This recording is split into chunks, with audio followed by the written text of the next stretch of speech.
पुण्यापासून फक्त 4 तासात समुद्र, किल्ले आणि स्वस्त सी फूड मिळू शकतं. या विकेंडला गोव्याला नाही तर पुण्याजवळ मिनी गोवा दाखवूया. चला तर मग पुणे ते अलिबाग रोड ट्रिप.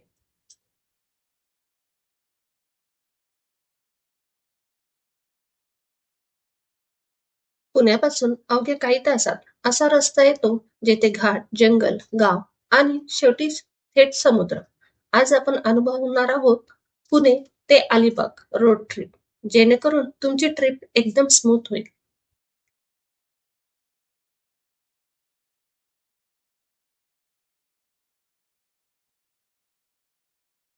नमस्कार, मी विजय, आपले स्वागत आहे ट्रॅव्हल तडका या चॅनेलवर.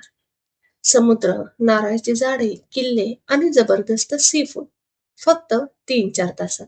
आज आपण निघालोत पुणे ते अलिबाग रोड ट्रिपवर. पूर्ण रूट, ब्रेकफास्ट पॉइंट, टोल, वेळ, खर्च आणि अलिबाग मधले बेस्ट स्पॉट्स, सगळं या एका व्हिडिओत. व्हिडिओ शेवटपर्यंत नक्की पहा. पुणे ते अलिबाग अंतर साधारण 140 ते 150 किलोमीटर आहे. आम्ही घेतलेला रूट पुणे, खोपोली, पेण, अलिबाग. आणि ह्याच्यासाठी वेळ लागतो 3.5 तास ते 4 तास. रस्ता बराचसा चांगला आहे. फक्त खोपोली घाटात थोडे वळणदार रस्ते आहेत. सकाळी लवकर निघालात तर ट्रॅफिक कमी मिळतं. पुणे लोणावळा एक्सप्रेस हा भाग खूप स्मूथ आहे. पुणे लोणावळा एक्सप्रेसवर टोल अंदाजे 300 ते 350 आहे. पुण्यातून निघाल्यानंतर पहिला सुंदर टप्पा म्हणजे पुणे ते लोणावळा रोड स्मूथ एक्सप्रेस. दोन्ही बाजूनी डोंगर आणि पावसाळ्यात धुक्याचं अप्रतिम दृश्य.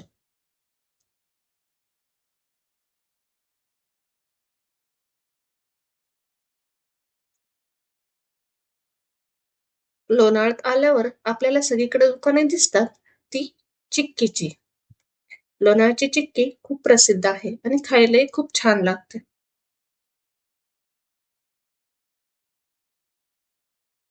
आता आपण येतोय लोणावळा खोपोली रस्त्यावरचा सर्वात रोमांचक भाग, कामशेत बोगदा.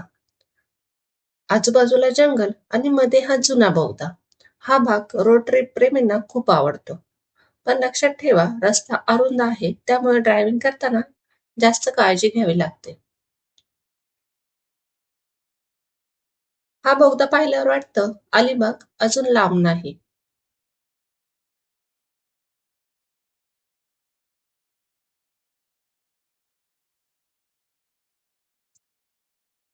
कामशेत बोगदा हा लोणावळा खोपोली रोडवर कामशेत गावाजवळ आहे. पुण्याहून अलिबाग, पेण किंवा खोपोलीला जाताना हा बोगदा लागतो. पुणे, लोणावळा, कामशेत, खोपोली, पेण, अलिबाग. बोगद्याच्या आधीचा रस्ता अरुंद, वळणदार आणि पूर्णपणे घाट भागातला आहे. दोन्ही बाजूने दाट जंगल, पावसाळ्यात छोटे धबधबे आणि सतत धुकं. ड्रायव्हिंग करताना वेगळाच थरार जाणवतो. बोगद्याच्या आत प्रकाश कमी आहे. गाडीचा आवाज इको होतो आणि बाहेरचा सगळा आवाज अचानक गायब होतो. हा अनुभव पहिल्यांदा येणाऱ्यांसाठी थोडासा थरारक असू शकतो.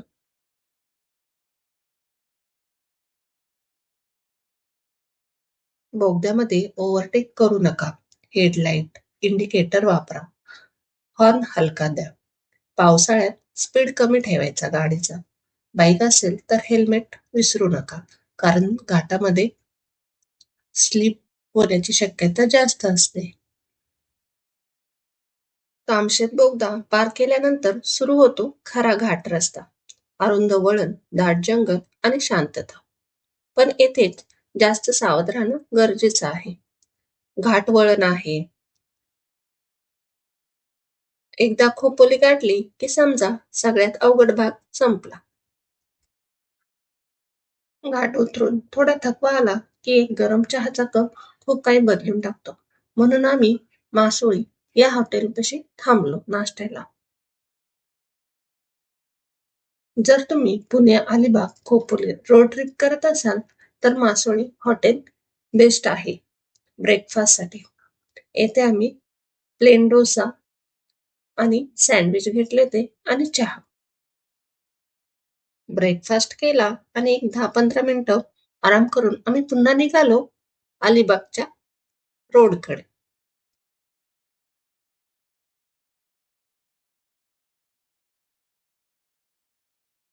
आता आपण अनुभवणार आहोत खोपोली घाट. लोणावळा उतरताना लागणारा पुणे-अलिबाग रोडचा सर्वात महत्त्वाचा टप्पा. जर तुम्ही पहिल्यांदा या घाटातून जात असाल तर व्हिडिओ शेवटपर्यंत बघा. खोपोली घाट हा लोणावळा, कामशेत नंतर सुरू होतो आणि थेट खोपोली शहरात उतरतो. पुण्याहून अलिबाग, पेण किंवा खोपोलीकडे जाणाऱ्यांसाठी हा घाट अनिवार्य आहे.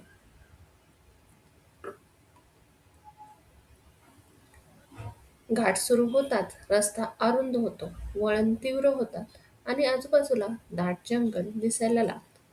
पहिल्यांदा येणाऱ्यांसाठी हा भाग थोडासा टेन्शन देणारा असू शकतो.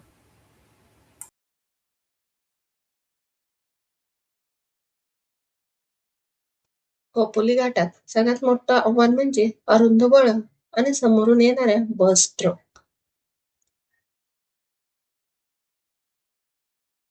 पावसाळ्यात खोपोली घाट अधिक सुंदर दिसतो. धुकं, छोटे धबधबे आणि हिरवंगार जंगल. पण याच काळात हा घाट जास्त धोकादायकही असतो. जसं जसं घाट संपतो, रस्ता मोकळा होतो आणि तेव्हा एक वेगळाच दिलासा मिळतो. खोपोली घाट पार केल्यावर वाटतं मोठं आव्हान यशस्वीपणे पूर्ण झालं.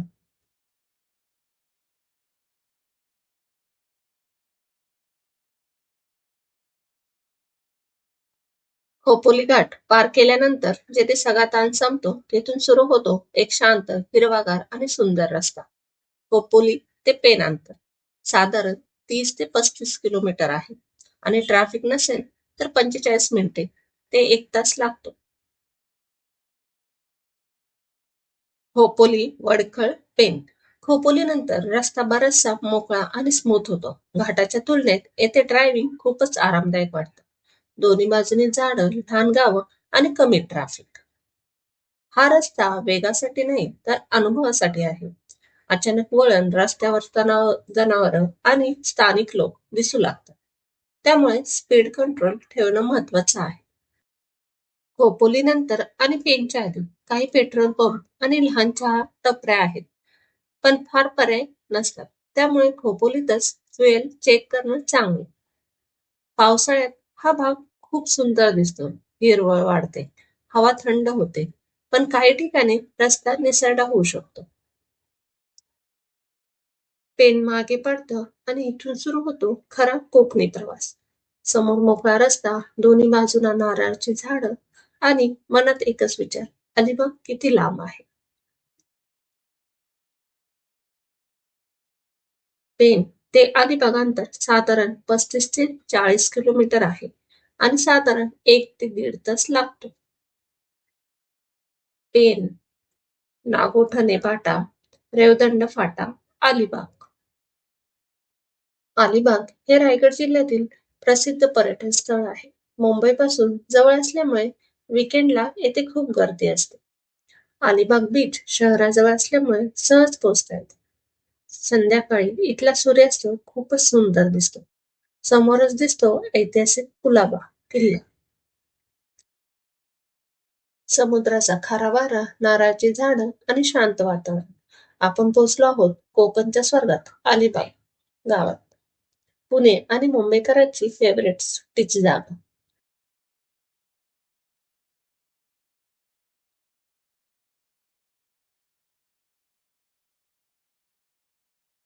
अलिबागमध्ये अनेक सुंदर बीचेस आहेत. अलिबाग बीच, मुख्य बीच, जेथे स्वच्छ वाळू आणि शांत लाटा आहे.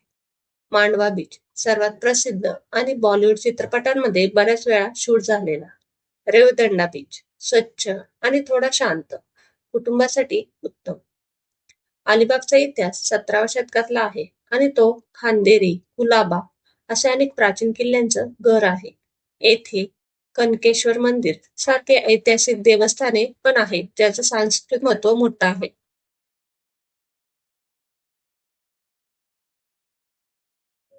छत्रपती शिवाजी महाराजांनी बांधलेला कुलाबा किल्ला हा अलिबागचा मानबिंदू आहे. भरती ओहोटीप्रमाणे किल्ल्यावर जाण्याचा मार्ग बदलतो. अलिबागमध्ये कोकणी जेवण, मासे, सोलकढी यांची खास चव अनुभवायला मिळते. बजेटपासून लक्झरी रिसॉर्टपर्यंत सर्व पर्याय येथे उपलब्ध आहेत.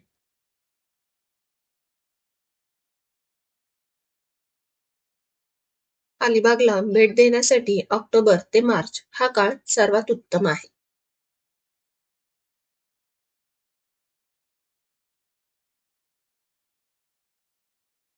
अलिबागजवळ Kihim beach, Varsoli beach, Nagaon beach अशी अनेक सुंदर ठिकाणं आहेत. ऑक्टोबर ते मार्च बेस्ट सीझन. पावसाळ्यात समुद्रात उतरणे टाळावे लागते. वीकेंडला गर्दी जास्त असते येथे.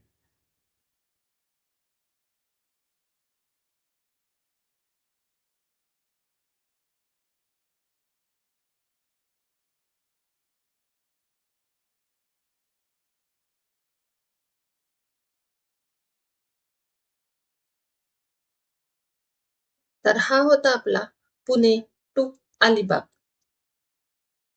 रोड ट्रिप प्रवास. जर तुम्ही शांत, निसर्गरम्य आणि समुद्रकिनाऱ्याची सुट्टी शोधत असाल तर अलिबाग परफेक्ट आहे. व्हिडिओ तुम्हाला आवडला असेल तर लाईक, शेअर आणि सबस्क्राईब करा. पुन्हा भेटूया पुढच्या प्रवासात.